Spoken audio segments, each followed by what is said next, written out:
منكم من يريد الدنيا ومنكم من يريد الآخرة ثم صرفكم عنهم ليبتليكم ولقد عفا عنكم والله ذو فضل على المؤمنين.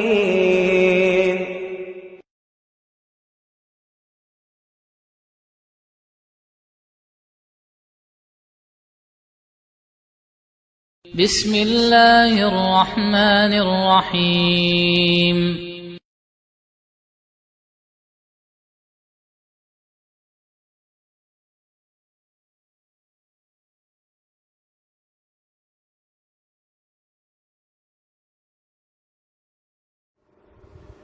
Mungkin muncul pertanyaan, kalau kita harus bersatu, kenapa para ulama banyak berbeda pendapat?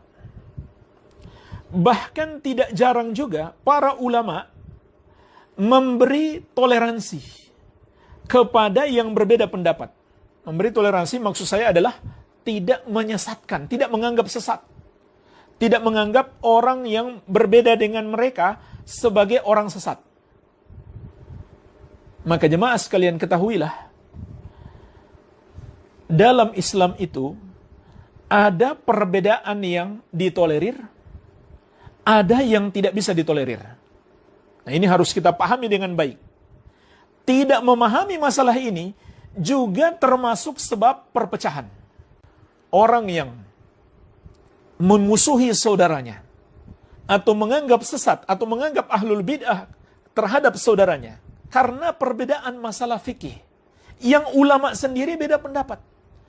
Atau dalam masalah fikih, yang perbedaan pendapat itu dibangun di atas dasar ijtihad, maka orang yang memusuhi itu, dia telah berpecah belah di dalam agama. Karena dia menyelisihi salah satu prinsip ahlus sunnati wal jamaah.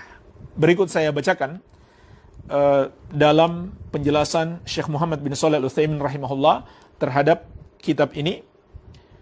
Beliau mengatakan, amma amalus salafis salih, adapun amalan generasi salafus salih. Perhatikan jemaah sekalian, maksud beliau ini manhaj as-salafus salih yang harus kita ikuti. Fa inna min usuli ahli sunnati wal jamaah fil masailil khilafiyah. Maka sesungguhnya, kata beliau, termasuk prinsip ahlus sunnah wal jamaah yang dipraktikkan oleh generasi salafus saleh dalam permasalahan khilafiyah, annama kanal khilaf fihi sadiran an ijtihadin, bahwasannya apabila khilaf tersebut berdasar dari ijtihad, wa kana mimma yasugu fihil ijtihad, dan itu termasuk perkara yang dibolehkan ijtihad padanya, fa inna ba'dahum ya'dhuru ba'dan bil khilaf, maka sebagian mereka memberi uzur kepada sebagian yang lain untuk berbeda pendapat. Perhatikan jemaah sekalian, kata Syekh, ini termasuk usul ahli sunnah, prinsip pokok ahli sunnah wal jamaah yang diamalkan oleh generasi salaf. Hati-hati, banyak orang dia mengaku ahlus sunnah, tapi dia tidak sadari dia menyelisihi prinsip ini, yaitu dia memusuhi, bahkan menyesatkan saudaranya yang berbeda pendapat dengannya dalam masalah fikih, dalam perbedaan fikih yang ulama sendiri berbeda pendapat. Yang ulama sendiri tidak sepakat dalam masalah itu. Mereka berbeda pendapat dalam masalah yang dibolehkan ijtihad padanya. Nanti kita akan sebutkan, Syekh menyebutkan contoh masalah yang dibolehkan ijtihad padanya, yang ulama kemudian berbeda pendapat. Walaupun contoh ini dengan mudah kita dapatkan di buku-buku fikih. Jadi, jemaah sekalian, marilah kita mencontoh para ulama. Di antaranya ulama ahlus sunnah dari kalangan 4 mazhab. Luar biasa, banyaknya perbedaan pendapat mereka dalam masalah fikih. Tapi itu tidak kemudian membuat mereka saling menyesatkan, atau menuduh sesat yang lain, atau menganggap yang lain itu ahlul bid'ah. Ya. Tetapi jemaah sekalian, kalau kita mengatakan, ini juga perlu saya ingatkan, sekedar kita mengatakan pendapatmu salah, pendapatmu menyelisihi dalil, pendapatmu bid'ah, itu tidak mengapa. Kalau memang kita mengucapkan dengan dasar ilmiah. Pendapatmu salah, pendapatmu bid'ah, pendapatmu menyelisihi dalil, itu juga hal yang biasa. Tapi tidak dibangun di atas dasar itu saling membenci. Jadi hal yang biasa. Ulama dari kalangan 4 mazhab maupun yang lainnya menyatakan pendapat yang lainnya salah, bid'ah. Ya, mungkin sebagai contoh yang masyhur tentang kunut subuh.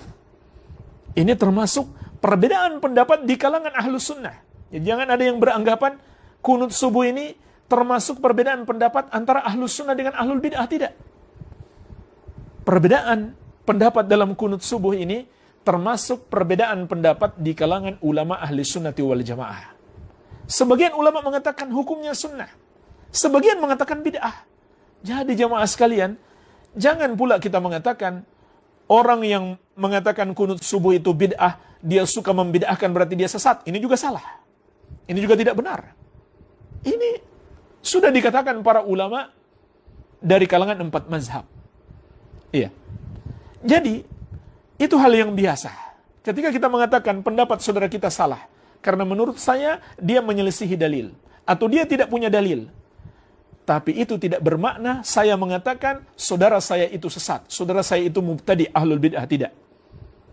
Dalam masalah-masalah fikih yang dibolehkan padanya ijtihad. Nanti saya akan berikan contoh ijtihad seperti apa yang dimaksudkan, yang disebutkan oleh Syekh di sini. Iya. Ya, contoh dalam masalah kunut. Ijtihad seperti apa yang dilakukan para ulama? Ijtihad dalam mensahihkan dan melemahkan hadis. Sebagian menganggap hadisnya sahih. Sebagian menganggap hadisnya dhaif. Atau yang sahih, sebagian memahami kunut subuh saja. Tapi sebagian memahami tidak khusus subuh, tapi di seluruh sholat 5 waktu. Jamaah sekalian, ini termasuk ijtihad dalam 2 hal tadi. Mensahihkan dan melemahkan hadis dan praktek hadis tersebut. Apakah di subuh saja atau di keseluruhan sholat 5 waktu. Baik. Wala yahmilu ba'duhum ala ba'din hikdan wala adawatan wala bagda bal ya'takiduna annahum ikhwah hatta wa in hasala bainahum hadzal khilaf. Dan perbedaan pendapat di antara generasi salaf itu tidak menjadikan di antara mereka saling menyimpan dendam, memusuhi dan membenci. Tidak. Jadi siapa yang saling benci karena perbedaan-perbedaan pendapat dalam masalah fikih pada umumnya, dia menyelisihi jalan generasi salaf. Dia menyelisihi jalan generasi salaf. Termasuk jamaah sekalian yang kita dengarkan perbedaan pendapat di hari-hari yang kita hadapi saat ini. Tentang sholat di masjid atau tidak sholat di masjid karena corona. Tentang menggunakan masker saat sholat. Tentang saf yang berjauhan saat sholat. Dan lain-lain. Itu termasuk perbedaan pendapat ulama di zaman ini.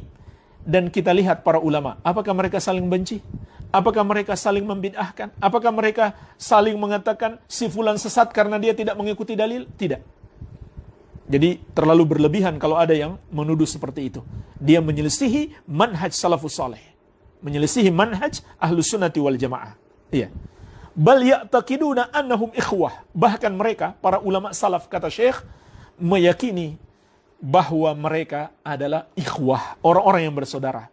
Hatta wa in hasala bainahum hadzal khilaf. Meskipun terjadi perbedaan pendapat di antara mereka. Iya. Nah, sekarang beliau berikan contoh. Hatta innal wahida minhum la yusalli khalfa man yara annahu laisa ala wudu'in wa yara al-imam annahu ala wudu'in. Sampai di antara generasi salaf tersebut melakukan salat di belakang orang yang dia pandang bahwasanya orang tersebut tidak sah wudunya. Tidak sah wudunya. Tapi dia memandang dirinya sudah berwudu, sudah sah. Nah, perhatikan jemaah sekalian. Ini sampai pada tingkat seperti ini. Jadi, dia tetap bermakmum kepada imam yang dia pandang imam ini wudunya tidak sah. Tapi imam meyakini wudunya sah, tidak batal. Wudunya sah, tidak batal. Maka dia tetap bermakmum kepada imam tersebut. Padahal dia yakin imam ini menurut madhabnya, menurut pendapatnya, itu tidak sah wudunya atau sudah batal wudunya. Wal makmum yara annahu yanqudul wudu fayara anna salata khalfa dhalikal imam sahihah. Makmum ini, ulama salaf dahulu, dia menganggap imamnya sudah batal wudu. Tapi dia memandang solat di belakang imam tersebut itu sah. Wa in kana huwa law sallaha bi nafsihi la ra'a anna salatahu ghairu sahihah. Meskipun dia sendiri, andai dia melakukan seperti imam tersebut, sebuah perbuatan yang dia anggap membatalkan wudu, kalau dia melakukannya, dia anggap solatnya tidak sah, andai dia solat. Tapi dia anggap sah. Dia tetap menganggap sah solat di belakang imam yang melakukan pembatal wudu tersebut. Karena imamnya menganggap dia tidak batal. Nah, kata Syekh, kullu hadza li'annahum yarawna anna al-khilaf an-nashi' an ijtihadin fima yasugu fil ijtihad laisa fil haqiqati bi khilafin. Semua ini, kata Syekh, karena para ulama salaf dulu memandang bahwasannya perbedaan pendapat yang muncul disebabkan ijtihad dalam perkara yang dibolehkan ijtihad padanya, maka pada hakikatnya bukan perbedaan pendapat. Pada hakikatnya bukan perbedaan pendapat. Li'anna kulla wahidin minal mukhtalifain qad tabi'a ma yajibu alaihi ittiba'uhu minad dalilil ladzi la yajuzu lahul udul anhu. Karena setiap orang yang berbeda pendapat tersebut telah mengikuti yang wajib atasnya untuk diikuti, yaitu dalil yang tidak boleh dia berpaling darinya. Karena masing-masing menganggap dalil yang dia pegang itu sahih. Jadi semuanya mengikuti dalil. Maka jemaah sekalian, inilah manhaj salaf. Ketika sesama ahlus sunnah berpendapat, maka kita berprasangka baik kepada mereka. Mereka punya pendapat itu disebabkan semangat mereka mengikuti dalil. Walaupun kita mengatakan mereka salah paham dalil itu, mereka pendapatnya keliru, tapi kita tetap prasangka baik. Itu adalah usaha mereka untuk mengikuti dalil, hanya saja mereka salah paham. Makanya tidak kita sesatkan. Tidak kita sesatkan. Iya. Atau tidak kita musuhi. Sekali lagi jemaah sekalian, siapa yang menyesatkan atau memusuhi hanya karena sebab seperti ini, dia menyelisihi salah satu prinsip ahlus sunnah dan dia termasuk memecah belah di dalam agama. Li'annahum yad'una ila tiba'id dalil aina makana. Karena mereka ahlus sunnah, para ulama salaf, selalu mengajak untuk mengikuti dalil dimanapun mereka berada. Fa idza khalafahum muwafaqatu lidalilin indahu fahuwa fil haqiqati qad wafaqahum.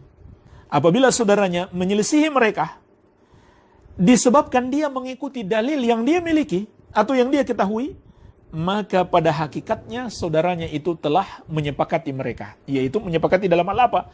Mengikuti dalil. Li'annahu tamasya ala ma yad'una ilaihi wa yahduna ilaihi min tahkimi kitabillahi ta'ala wa sunnati rasulihi sallallahu alaihi wasallam. Karena dia masih berjalan pada apa yang mereka ajak dan mereka tunjukkan manusia kepadanya, yaitu berhukum kepada kitab Allah dan sunnah Rasulnya sallallahu alaihi wa ala alihi wasallam. Ya.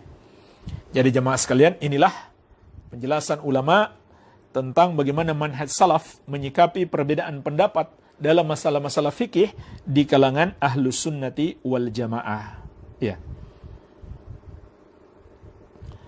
Contohnya apa jemaah sekalian? Yang ulama beda pendapat tentang batalnya wudhu seseorang.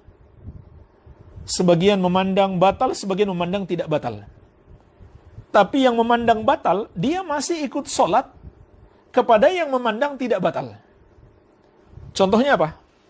Di antaranya adalah makan daging onta. Makan daging onta. Mayoritas ulama, jumhur ulama berpendapat tidak batal. Ini contoh perbedaan pendapat di kalangan ulama yang berasal dari ijtihad, yaitu ijtihad dalam memahami dalil-dalil.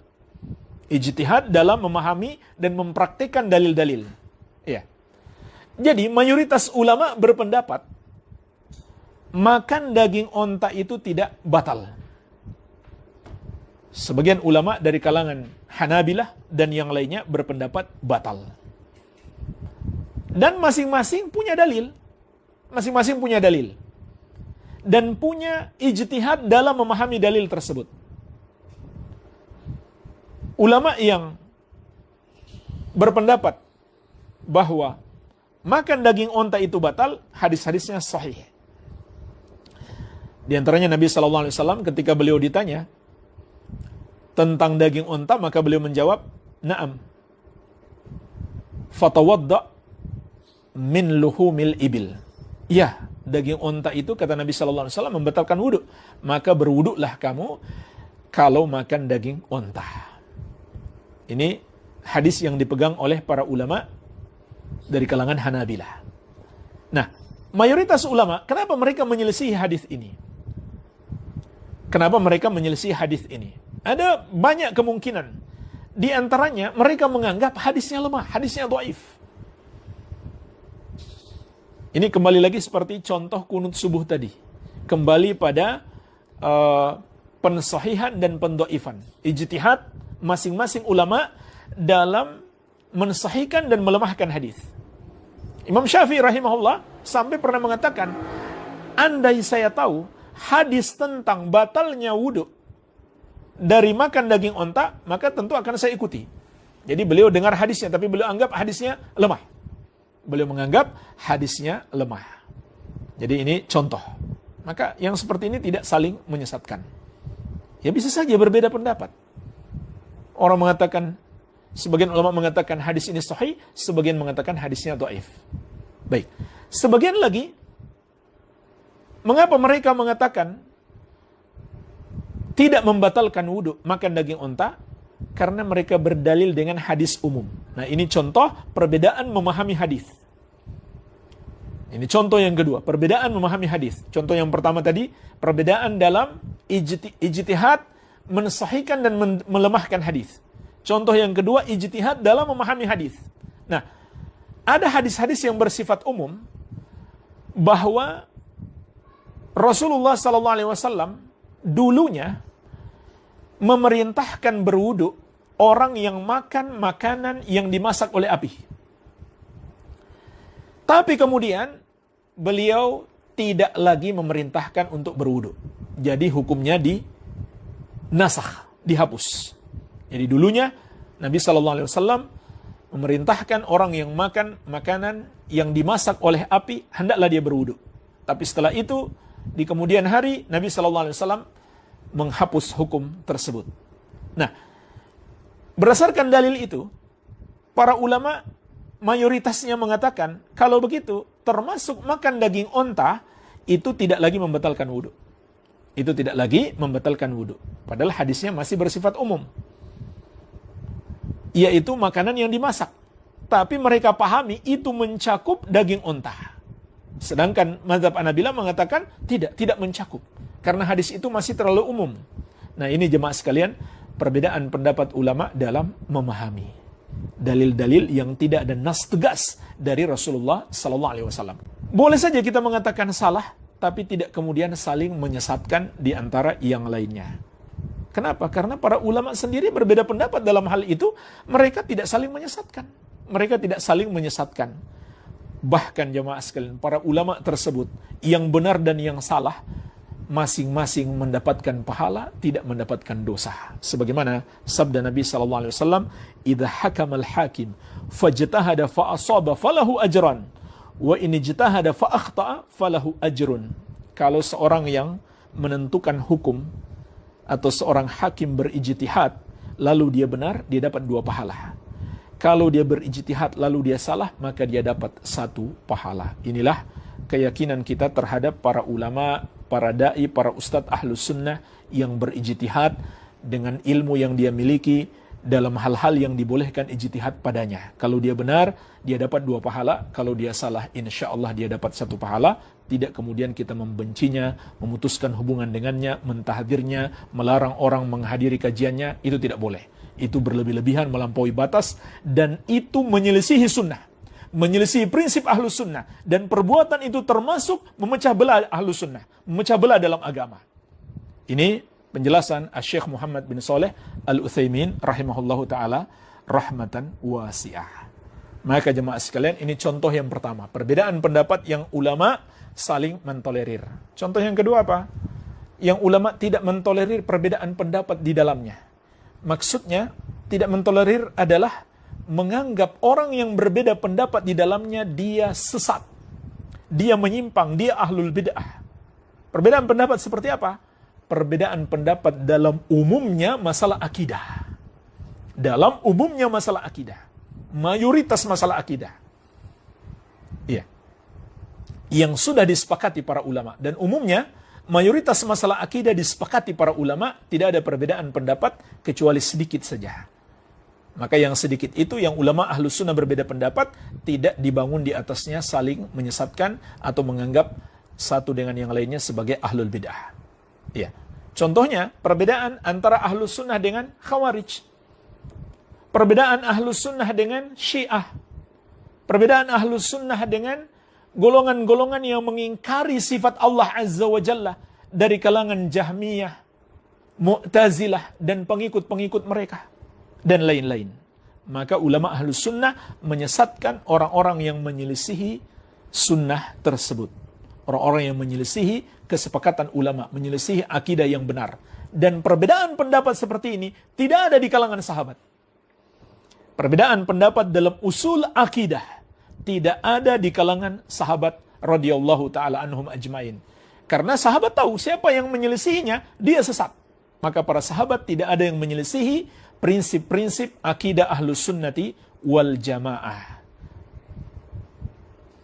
InsyaAllah ta'ala di kitab-kitab yang lain kita bahas lebih detail apa saja itu prinsip-prinsip ahlus sunnati wal jamaah. Tentunya itu dijelaskan dalam buku-buku akidah seperti kitab Usulus Sunnah Imam Ahmad, Syarhus Sunnah Al-Muzani, Syarhus Sunnah Al-Barbahari, dan lain-lain. Di situ dijelaskan prinsip-prinsip ahlus sunnah yang tidak boleh diselisihi oleh seorang muslim.